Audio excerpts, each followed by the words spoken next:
listened to it with the people I was talking to today, and I mean, I suffer from it as well, and many people as well, that if you don't, it's either a yes or no with Salmond.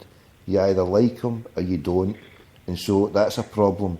That I know what you mean. There's people who want yes, and the guy I was talking to earlier on, and so you've got there Salmond, and because he's a politician and people don't trust him in what he's saying, so it's if the yes campaign needs someone who isn't Salmond, but is as charismatic and is up there and who can push it and take over, but it's not right. Salmond because he's a tainted brand. So it's as if the yes campaign needs somewhere sitting in the wings, someone who's going to be slick and politician-esque, but almost film star-esque, and say, look, let's do it. Just well, yeah, this is the problem. And I don't, I mean, I've heard people say, like, if you're voting yes, you're voting for the SNP, and, vice versa. And, I mean, really, there should be no party. It should be, I don't really think the idea of having a party attached to it is a good idea, because, many people don't like the SNP. So, but if you're voting for, you're not voting for the SNP. That's what people need to remember. You're not voting for the SNP. But no matter if you're how voting many yes. you say that, I mean, so many people in Twitter, when I was kind of putting my points kind of against it, they would say, you're not voting for that, and I would understand that, but that is a problem when you've got them as the only spokesperson there. Then people are always going to associate it with it. So no matter what you say, it's guilt by association. So because they're there, and if somebody doesn't like them, then already you've got them being negative. So unless that thing is resolved, can I ask you then, who would you get? Is there someone out there that you would think you'd put there who would be able to maybe do something like that? Well, I'm probably not as in tune with Scottish politics as you, but I I thought Tommy Sheridan. Did you see his recent I did, speech? I thought that was, he is the sort of person you would want from the start, that gets the same sort of press, but they're not going to give it to him, obviously. Mm. But I was quite impressed with his. Did you see the speech? Yeah, I did. I did. I mean that was impressive. I mean, again, you've got a lot of people as well. I mean, have you noticed George Galloway is against the breakup of the union? Mm-hmm. And a lot of people I've noticed here, I agree with a lot of George Galloway, but George Galloway... Oh, stay there. Oh, hold on, bad line there. Mick, I tried to phone you back, Mick. I tried to phone you back. I was trying to phone you back. Mick, he's talking. Hello. I'm just putting a response here to Mick Nolan and Ryan. I did try it, and both the calls were just going to answer machine. I think they were trying to phone back, and I don't know what's happened. But and okay. Sean, I've got to try and get Sean on. Sean phoned in as well. But on you go, you're talking sense here, Joe. On you go, carry on what you were saying, sorry. Where were we? I got lost. Where was we? Tommy Sheridan. I think Tory Sheridan. Galloway, you were talking about Galloway. George Galloway. I mean, I think a lot of people hang on to him as being, sort of holding all the answers. George Galloway doesn't hold all the answers, and I think people need to, branch out and look at everybody else. I mean, I don't agree with George Galloway on this. I really don't. I mean, just get the shackles of England off you, and and then after you've done that, then you can start addressing other issues like your economy and everything. Just get rid of England.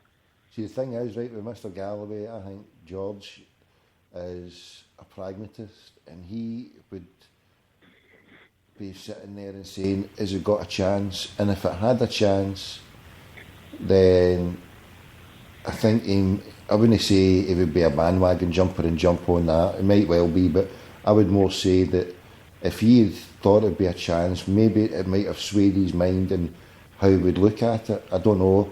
But, I mean, for his argument that he's put up, I mean, it would be good on the yes side, someone who, like him, who is able to, but then he could polarise it. He's very polarised. I mean, people who put their views out there, you're either going to love them or hate them. There's no in between. I mean, I know that myself, mate. You either like a fan like me, or you just don't like them. So the same with George Galloway or Tommy Sheridan, whatever their thing, and then you're either going to like them or hate them. So, and the same with Salmond. I mean, if people either like them or hate them, but so that's what I was saying. Is there anybody who's maybe not political from the political scene who could come in and command something, or do you think that?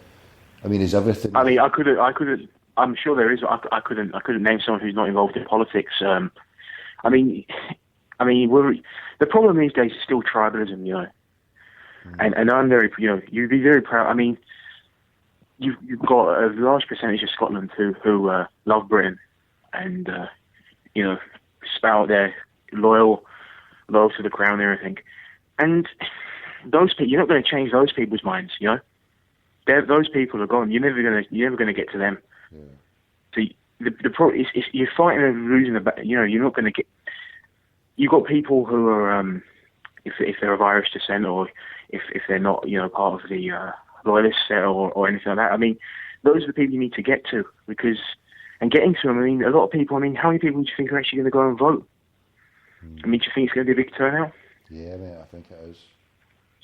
I mean, if it just be going on the people that I've spoke to, and I kind of expected it, that everyone is up for a debate, but even the oldest ones, I mean, it's mostly the old ones, and everybody's got an opinion on it. And so for something like this, I think it's going to get close to 90%. And if it does, it'll be the you need the 45%, don't you? You need it in the high 40s.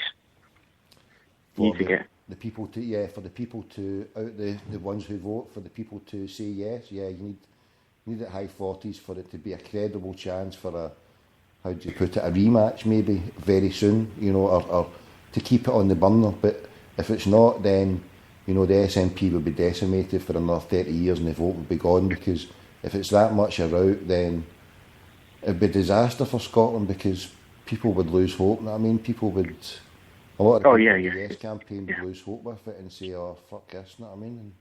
I mean, also this has got, you know, this vote has got huge ramifications for not only Scotland but for other countries who are trying to gain independence. And I mean, from Scotland we can see where, if they do gain independence, where it will take these other countries, and it'd be not only disheartening for the people of Scotland to lose out on this, but anybody who's trying to achieve independence in this region of the world. I mean, if Scotland gets independence, it should be. I mean, see, before the rise of nation state, I mean, the way they're trying to push it now. Look at the European Union, and look at all the ties they're making. You know, bigger is better, and all that, right?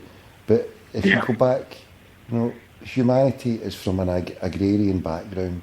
We're all from little communities where we used to make our own stuff. I mean, and that's what humanity, you know, this is an aberration where it is now. I mean, the borders, and, you know, you can't move in between, and, you know, the free movement of people. I mean, what kind of stupid law, you know, that they've got now? You can't move anywhere. I mean, the world's a big open place. You need passports and all that, and it's just all bullshit with the way they've got it, you know. So, you know, and getting Scotland back to basics, you know, and being it's never going to go. Yeah, definitely.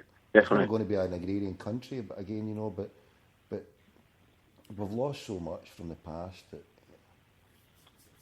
you've been robbed. You know, everybody there should be no one in that country living in poverty. You know. And there is, and it's disgraceful. I mean, if Scotland does get independence, do you think it should join Europe, the European Union? Do you think it should go down that route? No, because I mean, look at what's going on in Ukraine now. And I mean, you look at, you know, everybody's supporting the Ukraine. For, you know, most people in this country, and I mean, tomorrow, I think it's tomorrow. Yeah, today, you have Tymoshenko, the European strumpet. She's arriving in the Irish Free State to, you know, basically give her legitimacy, and ahead of her legitimacy. I mean, Ukraine probably won't join the EU. You know, I don't think the Ukraine will be let in the EU, but I think the EU for countries like, you know, you look at Serbia, Greece. I mean, look what it's done to them. You know, sucked and dry. Just so a few at the top to line their pockets, subjugate their people to that. It's not a nice world we live in, and I mean, people these days, they're not interested to, you know, they're interested more because they're obviously getting more information. But the truth is now, people are interested, and for 5 minutes, and then they've got money concerns in their mind, or what, you know, what they're going to do about this. They can't pay this, and I think everything these days seems to come down to money when you talk to people. They're not interested in morals behind it or the right behind it. People are obsessed with the economy that really doesn't. I mean, the economy doesn't exist. In truth, I mean, it's an absolute joke. The debt in this country, and just Scotland free will be better for everyone. I just can't see how it could get any worse. And I think that's what people need to look at. It's a bright future. I watched that show on BBC with I forget the name of the street. It's gone off my head, but I mean that's the main street in Glasgow, yeah. Sucking my balls. Yeah. I mean, it's not like they've not done it up well, have they? Do you know what I mean? Even there, they just don't spend money on gentrifying or doing anything up. There's no investment. There's no dedication to the people. But I mean, I hope you get it. But I mean, it'll be close. But I just hope that anybody who's on the fence with it just takes a chance. Because how worse can it get? Indeed, mate. Listen, I would love to have you on again. Can you do me a favour? Can you phone back in the next few days and come back on again? It's just that I'm conscious I wanted to go to Sean. I've only got less than 20 minutes. Sean phoned through a few times, and the good couple of brothers were on there. I wanted to phone and speak to them for a couple of minutes as well. But it's been a pleasure talking to you, Joe. You too.